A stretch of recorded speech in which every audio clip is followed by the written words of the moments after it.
Hello दोस्तों, अस्सलाम वालेकुम। आज हम बियोलॉजी के ब्रांचेस के बारे में बात करेंगे। तो आइए चलो शुरू करते हैं। हमारे पास बियोलॉजी की एक ब्रांच है जिसको एंटोमोलॉजी कहते हैं। एंटोमोलॉजी का लफ्ज़ जो है वो दो अल्फाज से मिलकर बना है, एंटोमो और लॉजी। एंटोमो का मतलब है कट्स, नॉचेस, और लॉजी का मतलब है टू स्टडी यानी समझना।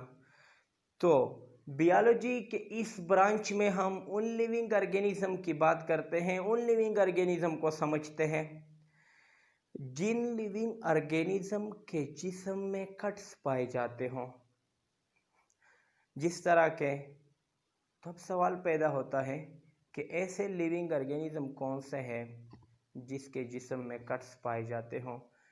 तो आपको पता होगा कि ऐसे लिविंग ऑर्गेनिज्म हमारे पास इंसेक्ट्स होते हैं। इंसेक्ट्स जो है वही हो सकते हैं। इंसेक्ट्स के जिस्म आप लोगों ने देखे होंगे कि इनके जिस्म में कट्स पाए जाते हैं, क्या हो स्कॉर्पियन हो या एंट हो, इसके जिस्म जो है कट्स, इसके जिस्म में कट्स पाए जाते हैं। लाल बैग्स भी हमने जो है आप लोगों ने देखी होगी कि उनके जिस्म में कट्स पाए जाते हैं। इस तरह इसकी जब हम स्टडी करते हैं, इसको जब हम समझते हैं इंसेक्ट्स को, तो बियोलॉजी के इस ब्रांच को हम क्या कहते हैं, जिस ब्रांच में हम इंसेक्ट्स को, हशरात को स्टडी करते हैं, कीड़े मकोड़ों की स्टडी करते हैं, तो बियोलॉजी के इस ब्रांच को हम क्या कहते हैं, एंटोमोलॉजी का लफ्ज़ इसके लिए हम इस्तेमाल करते हैं। दूसरी ब्रांच जो बियोलॉजी के हमारे पास है वो है cell biology. The study of cell is called cell biology or cytology। इसकी डिफिनीशन हम इस तरह करते हैं कि सेल को स्टडी करना, इसको हम उर्दू में खुलिया कहते हैं, खुलिये को स्टडी करना, खलिया इसका दूसरा लफ्ज़ जो है इसके लिए इसके साथ इस्तेमाल होता है। अक्सर लोग इसमें कंफ्यूज हो जाते हैं। खलिया जो है वो विक्यूल के लिए इस्तेमाल होता है, खलिया का लफ्ज़, और खुलिया जो है वो सेल के लिए लफ्ज़ इस्तेमाल हम करते हैं। तो the study of cell is called cell biology. Cell को समझना सेल बायोलॉजी कहलाती है। इसका दूसरा नाम साइटोलॉजी भी है। तो अब सवाल पैदा होता है कि व्हाट इज सेल, सेल क्या होता है। तो सेल को हम इस तरह डिफाइन कर सकते हैं, सेल को कि द स्ट्रक्चरल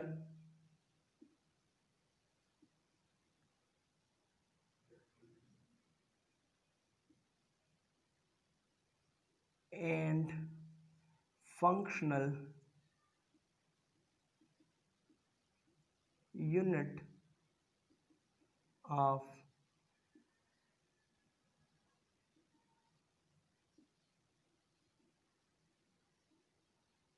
लिविंग थिंग्स।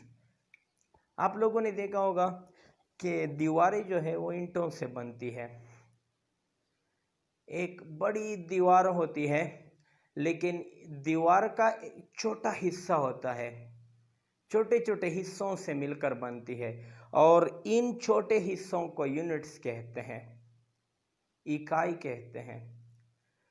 तो इस तरह लिविंग ऑर्गेनिज्म भी यूनिट से मिलकर बनती है, छोटे छोटे हिस्सों से बनती है। दीवार की जो यूनिट है उसको ईंट कहते हैं, और लिविंग ऑर्गेनिज्म जिन ईंटों से बनती है, जिन यूनिट से बनती है, उसको हम क्या कहते हैं, सेल कहते हैं। तो लिविंग ऑर्गेनिज्म की जो स्ट्रक्चरल यूनिट है, जिससे वो बना है, जिन छोटे हिस्सों से वो बना है, और फंक्शनल यूनिट जो है, जिस छोटे हिस्से से लिविंग ऑर्गेनिज्म के अंदर मुख्तलिफ एक्टिविटीज़ शुरू होते हैं, इस छोटे हिस्से को हम क्या कहते हैं, सेल कहते हैं। और सेल को समझना साइटोलॉजी या सेल बियोलॉजी कहलाती है। काफ़ी इंपॉर्टेंट ब्रांच है। इसके बाद है histology. The study of tissue is called histology.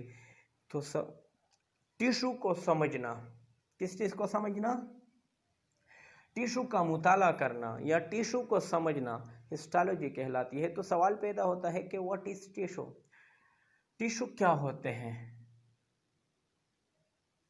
तो यहाँ पर टिश्यू को हम इस तरह डिफाइन करते हैं कि the group of cells, cell को तो आप जानते ही होंगे, the group of cell having a common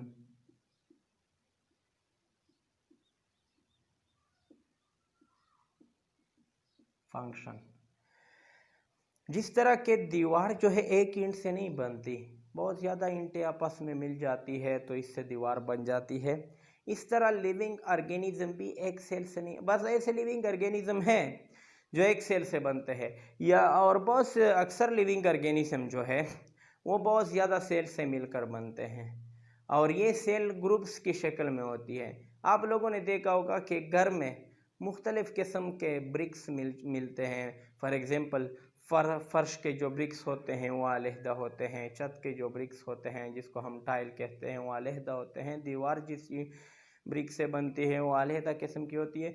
मुख्तलिफ ब्रिक्स मिलकर घर बनाते हैं और इस तरह हमारे जिस्म के अंदर भी मुख्तलिफ किस्म के सेल्स होते हैं और वो ग्रुप्स की शक्ल में होते हैं और हर ग्रुप का अलहदा काम होता है।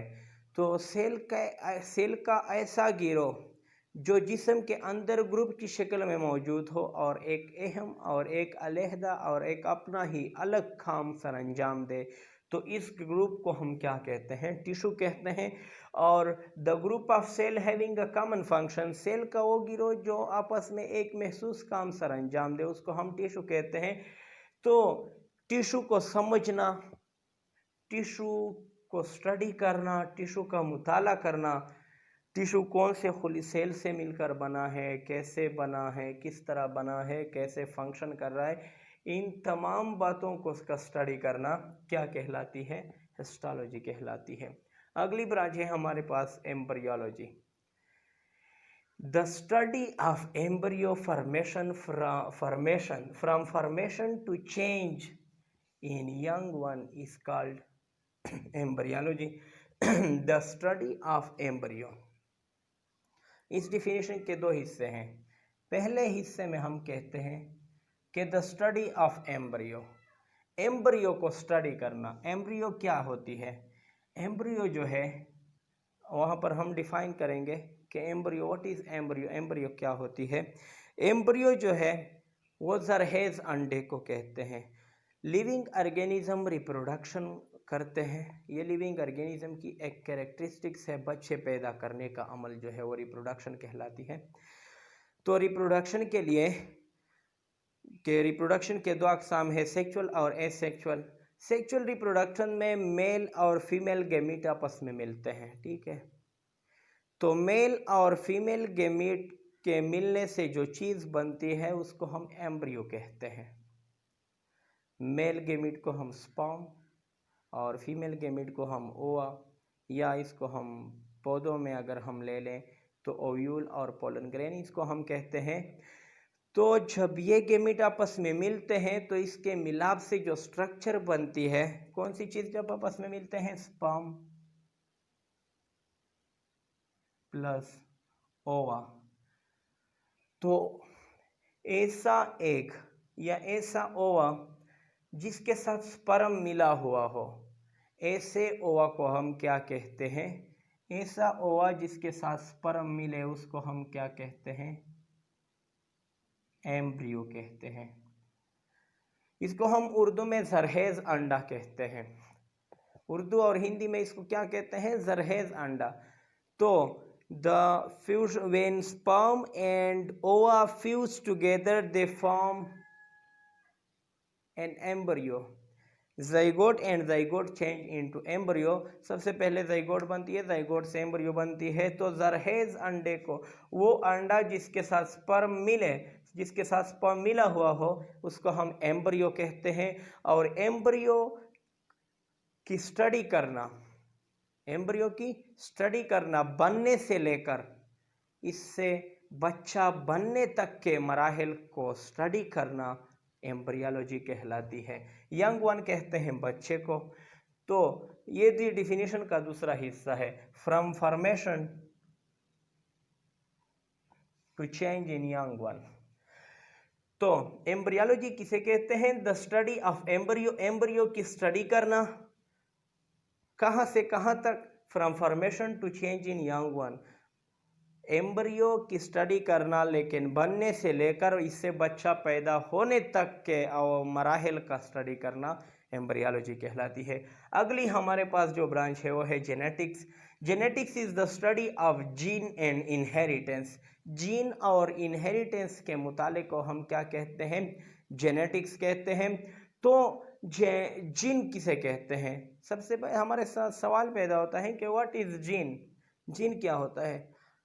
अब हम देख रहे हैं कि अगर स्पर्म और ओवा इंसान के हो तो इसके बच्चे भी, एम्ब्रियो से कोई कौन सी चीज़ बनती है? ऑफस्प्रिंग्स बनते हैं, बच्चे बनते हैं। अगर स्पर्म और ओवा इंसान के हो तो इसके बच्चे भी किस चीज़ के बनेंगे? इंसान के। अगर स्पर्म और ओवा गद्दे के हो तो बच्चे भी इंसान के गद्दे के पैदा होंगे। तो स्पर्म और ओवा के अंदर ऐसी कौन सी चीज़ पाई जाती है जो कि बच्चे को इंसान और गद्दा पैदा करने पर मजबूर करती है? तो स्पर्म और ओवा के अंदर जो है वो न्यूक्लियस पाई जाती है, जो इन तमाम बातों का जिम्मेदार होती है। स्पर्म और ओवा के अंदर ऐसी कौन सी चीज़ पाई जाती है जिसकी वजह से अगर स्पर्म इंसान का हो तो बच्चे भी इंसान के पैदा होंगे, और ओवा इंसान की हो तो बच्चे भी इंसान के होंगे, और अगर ओवा और स्पर्म किसी दूसरे जानवर का हो तो बच्चे भी किसी दूसरे जानवर के ही पैदा होते हैं। तो अब सवाल पैदा होता है कि ये सारा जो इंफॉर्मेशन है वो स्पर्म और ओवा जो है अपने साथ ले आती है यहाँ तक, बच्चे तक। तो स्पर्म और ओवा के अंदर ऐसी कौन सी चीज़ है जो इन कैरेक्टरिस्टिक्स का जिम्मेदार होती है? न्यूक्लियस है। न्यूक्लियस के अंदर कौन सी चीज़ पाई जाती है? न्यूक्लियस के अंदर जो है वो क्रोमोसोम पाए जाते हैं। क्रोमोसोम इस तरह की स्ट्रक्चर होती है इसकी। क्रोमोसोम के अंदर जो है वो डीएनए होती है, और डीएनए भी किस चीज़, छोटे टुकड़ों से मिलकर बनती है, जिसको हम क्या कहते हैं? जीन कहते हैं। क्या कहते हैं? जीन कहते हैं। तो अब समझ में आ गया कि जीन एक छोटी इकाई है, एक यूनिट है। किस चीज़ की? डीएनए की। इसका काम क्या है कि कैरेक्टरिस्टिक्स जो है वो वालिदैन से बच्चों तक मुंतकिल करती है, और इस अमल को हम क्या कहते हैं? इनहेरिटेंस कहते हैं। वो अमल जिसमें मुख्तलिफ किस्म के खसूसियात वालिदैन से बच्चों तक मुंतकिल होते हो, इसको हम इनहेरिटेंस कहते हैं। और इनहेरिटेंस की ज़िम्मेदार जो है वो कौन सी चीज़ है? स्पर्म और ओवा है। स्पर्म और ओवा के अंदर न्यूक्लियस पाई जाती है, न्यूक्लियस में क्रोमोसोम होते हैं, क्रोमोसोम में डीएनए होती है, और डीएनए भी किस चीज़ से बनती है? जीन से बनती है। तो मतलब gene is the unit of inheritance.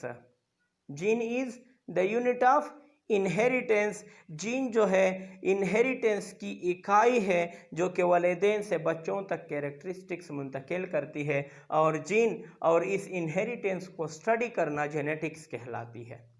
अगली हमारे पास जो इम्पोर्टेंट ब्रांच है वो है पेलेंटोलॉजी। तो पेलेंटोलॉजी काफ़ी मरतबा एग्ज़ाम के पेपर में आई है, एनुअल में भी और सप्लीमेंट्री में भी। इसको हम इस तरह डिफाइन करते हैं कि the study of plants and animal fossils is called palaeontology. Animal और प्लांट फॉसिल्स को स्टडी करना, एनिमल और प्लांट फॉसिल्स को स्टडी करना। तो अब सवाल पैदा होता है कि व्हाट इज फॉसिल्स? फॉसिल्स क्या होते हैं? तो फॉसिल्स जो है रकास को कहते हैं। किस चीज़ को? रकास को कहते हैं। तब सवाल पैदा होता है कि रकास क्या होते हैं? रकास जब लिविंग ऑर्गेनिज्म मर जाते हैं तो ज़मीन के अंदर हल हो जाते हैं। कई 100 साल गुजरने के बाद जब ये हल हो जाते हैं ज़मीन के अंदर, तो इनके कुछ ऐसे टुकड़े होते हैं जो कि ज़मीन के अंदर हल नहीं होते, बकायाजात होते हैं लिविंग ऑर्गेनिज्म के, और इन बकायाजात को हम क्या कहते हैं? फॉसिल्स कहते हैं। और इस फॉसिल्स को स्टडी करना पैलेंटोलॉजी कहलाती है। और पैलेंटोलॉजी जो है इसके दो ब्रांचेस हैं, एक है पैलियोबॉटनी और दूसरे को हम कहते हैं पैलियोजुआलॉजी। और पैलियोजुआलॉजी में हम the study of plant fossils करते हैं, और पैलियो बॉटनी में हम the study of plant fossils करते हैं, और पैलियोजुआलॉजी में the study of animal fossils is called palaeozoology. उम्मीद करता हूँ कि मेरी ये लेक्चर आपकी समझ में आई होगी, और अगर आप लोगों की समझ में कोई टॉपिक ना आए तो कमेंट ज़रूर कीजिएगा। इंशाल्लाह हम आपकी फरमाइश पर वो टॉपिक जो है डिस्कस करेंगे, और इंशाल्लाह आपके लिए वो टॉपिक जो है वो आसान तर बनाएंगे, क्योंकि ये हमारी जिम्मेदारी है।